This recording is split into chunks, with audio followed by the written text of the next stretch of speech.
Hey family, I'm out on a run right now, and if you can see it, see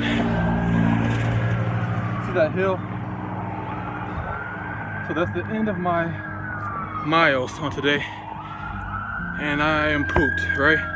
And that hill is rough, but this is the thing,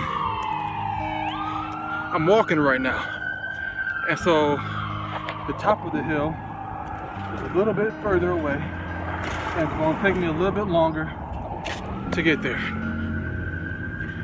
If I went on and put my head down and pushed up this hill, the quicker, yeah, I'll be tired, yeah, I'll be hurt, yeah, I'll feel it, but the quicker I will get to the top of the hill.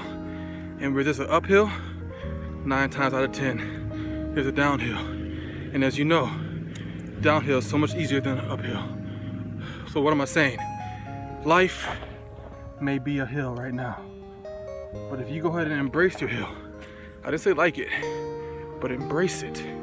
Put your head down and push through it. The quicker you'll get to the top of the hill, where you'll be able to enjoy the downhill. Let that encourage you on today. And y'all pray for me, because I'm gonna start running. And if I fall out, y'all make sure y'all call somebody. See you later.